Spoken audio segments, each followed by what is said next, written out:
Mula sa malayong parte ng kalawakan, ang ating bituin ay parang mahinahon at kalmado sa isang tabi. Ito ang kumikinang na dilaw na bola na tinatawag nating araw. Ngunit sa realidad, ito ay isang napakarahas o extremely violent sphere, unimaginably hot plasma. Sa kaibuturan nito, ang core, dito nanggagaling ang liwanag at ang init na nararanasan natin sa pang-araw-araw, nalikha ng isang mabangis na proseso na tinatawag na nuclear fusion. Ang surface na siyang pinakaunang nakikitang layer o first visible layer ay tinatawag na photosphere. Tumataas ang matter at bumubula ito tulad ng isang kumukulong mainit na tubig galing sa kaldero at nag-iimit ang ating araw ng kakaibang hangin. Nagbibigay ito ng isang tunog na tunog ng isang sipol at hindi ito basta-basta isang mahinang sipol lamang. Sa halip ay parang sigaw ng isang dilubyo katulad ng matinding bagyo. Ito ay isang matinding hangin na mas kilala bilang solar wind. At kung interesado ka sa topic na ito, ay stay tuned mga kaibigan dahil nakakapanabik ang mga susunod na pag-uusapan natin patungkol sa topikong ito.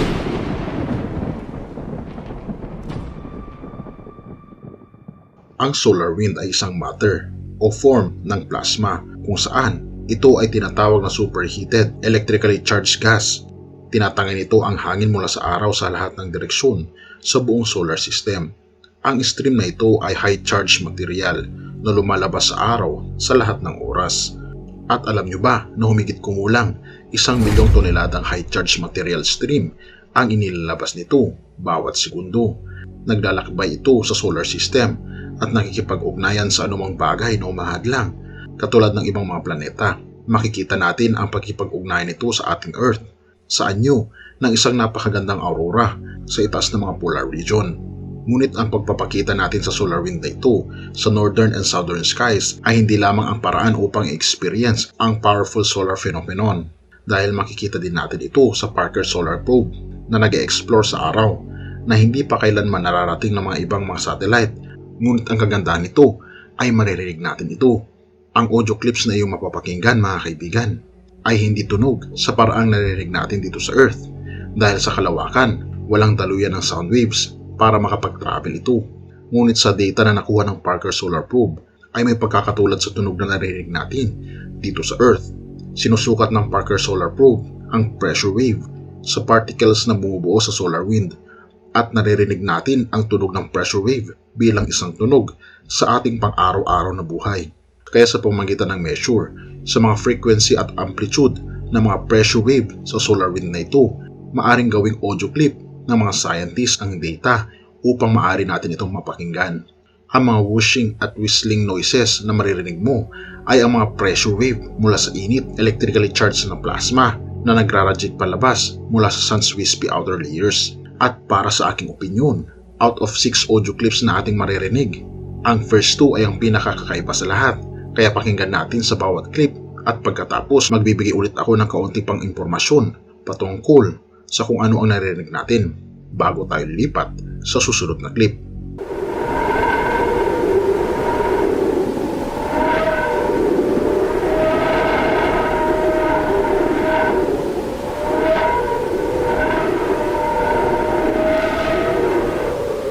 Ito ay almost unsettling audio recordings na tinatawag na Whistler mode waves at very low frequency pressure waves na dulot ng energetic electrons na nagbi-bursting sa labas ng korona ng sun o sa outermost part ng sun's atmosphere. At ang mga electrons naman na sumusunod sa magnetic field lines na umaabot palayo sa araw patungo sa pinakamalayong gilid ng solar system at umiikot ito na parang nakasakay sila sa isang carousel. At kapag ang plasma waves frequency ay tugma sa kung gaano ka-frequent ang pag-iikot ng electrons, ay mas pinapalaki nila ang bawat isa. At para naman sa atin, para itong chaotic roaring o sumisigaw ng bagyo. Ang sumusunod na audio clip ay hindi kaanong nakakabagabag, ngunit ito ay parang isang alien.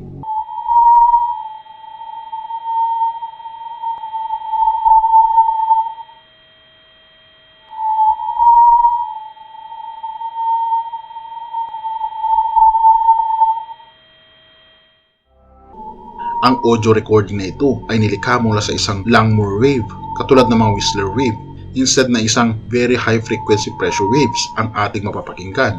At kapag isasalin natin ito sa tunog, ay makakagawa ito ng tunog na tulad ng ethereal high-pitched wailing. Ang susunod na maririnig naman natin ay ang dalawang clips. Ang bawat isa ay naglalaman ng kakaibang huni at squeaks.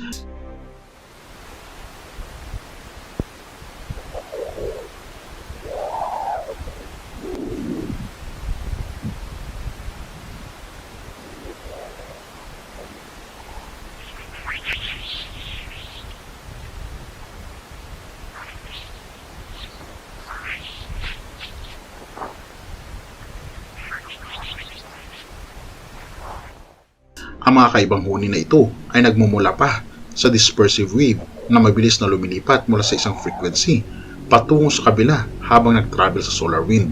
Ang mga shifts na ito ay lumilikha ng isang uri ng chirp na parang hangin na humahampas sa microphone.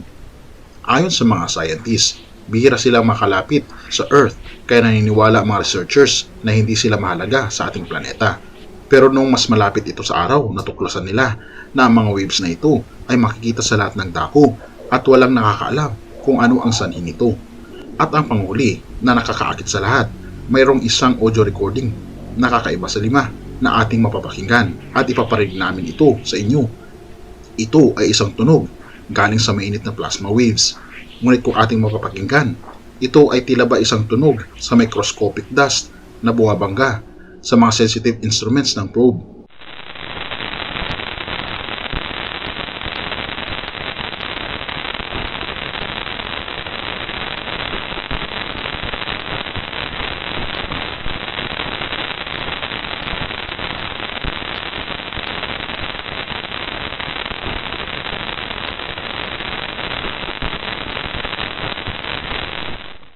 Katulad ng isang lumang TV static, kung ano ang actual mong narinig sa audio recording na ito ay ang daan-daang microscopic impact, ang dust mula sa mga asteroids at kometa na sinisira ng sun's immense gravity at heat ay bumangga sa spacecraft sa bilis na malapit sa kalahating milyong kilometro bawat oras at mahigit sa 250,000 miles bawat oras.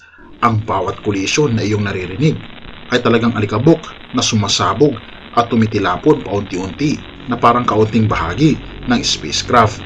At sa pamagitan naman ng pakikinig sa mga plasma wave tulad ng mga narinig natin sa video na ito, maaring susubukan ng mga scientists na malutas ang ilan sa sun's greatest mysteries tulad ng bakit ang sun's corona ay mas mainit kaysa sa ibabaw nito at paano ang mga particles sa solar wind ay may napakaraming enerhiya.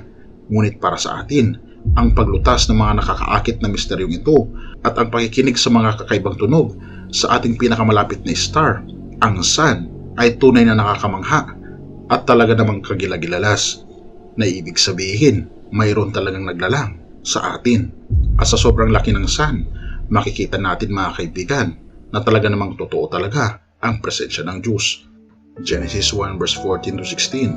Then God said, "Let there be lights in the firmament of the heavens to divide the day from the night, and let them be for signs and seasons, and for days and years, and let them be for lights in the firmament of the heavens to give light on the earth." And it was so. Then God made 2 great lights, the greater light to rule the day, and the lesser light to rule the night. He made the stars also. Tunay nga mga kaibigan na ang ating Panginoon, siya ang gumawa ng ating araw. At sa sobrang kadakilaan at napakalaki ng araw, makikita nating isang makapangyarihang Diyos ang gumawa dito, alang-alang sa pag-ibig sa atin. Kaya naman mga kaibigan, tayo ay lumapit sa makapangyarihang Diyos. Siya ang magbibigay sa atin ng liwanag sa kadilimang nararanasan natin ngayon. Purihin ang Diyos at salamat kaibigan sa iyong panonood. Bago natin ipagpatuloy kaibigan, siya nga pala ang Great Controversy na isa sa mga pinaka-kontrobersyal na libro dahil tumutukoy ito sa mga propesiya sa libro ng Daniel at Revelation na nagaganap na sa panahon natin ngayon bago ang pagdating ng ating Panginoong Diyos ay pinamimigay na namin ng libre sa pamamagitan ng PDF. At ito ay nasa limited lamang na panahon kaya i-click mo sa description sa baba upang ma-avail mo kaibigan ang napaka-importanteng libro ito na magbubukas sa iyo sa mas maliwanag mong hinaharap. Purihin ang ating Panginoong Diyos at tayo magpatuloy.